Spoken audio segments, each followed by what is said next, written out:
बिस्मिल्लाहिर्रहमानिर्रहीम। अस्सलाम वालेकुम वरहमतुल्लाहि वबरकातुहू। दोस्तों, उम्मीद है कि आप सब खैर व आफियत से होंगे। अल्लाह तबारक व तआला आप सबको खुश रखे, जज़ाए खैर अता फरमाए। आज आप हजरात के सामने तहज्जुद की नमाज के ताल्लुक से एक मसला लेके हाजिर हुआ हूँ। साइल ने सवाल किया है कि मुफ्ती साहब, क्या तहज्जुद की नमाज से पहले सोना ज़रूरी है? अगर कोई रात को सो नहीं पाया और तहज्जुद का वक्त हो गया तो क्या वो तहज्जुद की नमाज अदा कर सकता है या नहीं?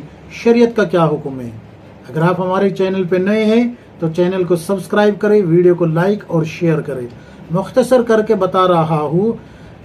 हदीस में आता है, अल्लाह के रसूल सल्लल्लाहु अलैहि वसल्लम का मामूल ये था कि ईशा की नमाज पढ़ के जल्द सो जाया करते थे और फिर सुबह सादिक से 1 घंटा 1.5 घंटा पहले उठते थे, या फिर जो है आधी रात में उठ के तहज्जुद की नमाज अदा किया करते थे। रिवायतें कुछ इस तरीके से आती है कि आप सल्लल्लाहु अलैहि वसल्लम तहज्जुद की नमाज पढ़ के फिर सो जाया करते थे, यानी कि आधी रात में उठने के बाद आप सल्लल्लाहु अलैहि वसल्लम ने तहज्जुद पढ़ी और फिर सो गए। फिर हजरत बिलाल रदियल्लाहु अन्हु अजान पढ़ते थे फजर की, और फिर आप सल्लल्लाहु अलैहि वसल्लम को जगाने के लिए आते थे कि या रसूलुल्लाह, आप उठ जाए, अभी जो है जमात का वक्त हो गया है।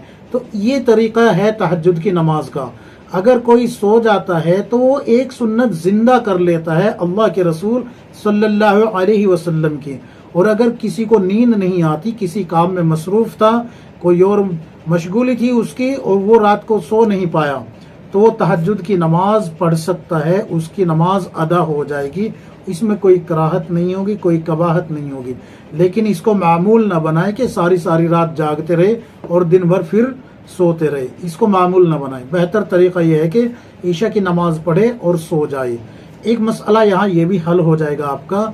अगर आपने ईशा की नमाज के फौरन बाद आपने ईशा की मुकम्मल नमाज पढ़ ली, नवाफिल तक, सुन्नतों तक और वित्र वगैरह भी पढ़ लिए, और आपको लगता है कि आप तहज्जुद में उठ नहीं पाएंगे, तो अब यहाँ पर आप जो है 2, 4, 8 जितने भी नवाफिल पढ़े तहज्जुद की नियत से, ईशा के फौरन बाद तहज्जुद की नियत से जितने भी आप नवाफिल पढ़ेंगे, सुन्नतें पढ़ेंगे, वो सब की सब आपकी तहज्जुद की शुमार होगी। लेकिन बेहतर और अफजल यही है कि आप ईशा की नमाज पढ़ के सो जाए और फिर आखिरी हिस्से में, यानी कि सुबह सादिक से 1-1.5 घंटा पहले उठे, या फिर आधी रात के फौरन बाद उठे और तहज्जुद पढ़ के फिर सो जाए। सुबह सादिक के बाद जब अजान हो जाए फिर उठ के फजर की नमाज पढ़ ले। तो ये तरीका रहा है आप सल्लल्लाहु अलैहि वसल्लम का। उम्मीद है कि ये मसला आपको समझ में आ गया होगा। इसका हवाला है फतावा दारुल उलूम देवबंद, फतवा नंबर 32,872। खोल के देख लीजिए, आपको मिल जाएगा। अल्लाह तबारक व तआला हम सबको किताब व सुन्नत के मुताबिक जिंदगी गुजारने की तौफीक अता फरमाए। आमीन या रब्बुल आलमीन।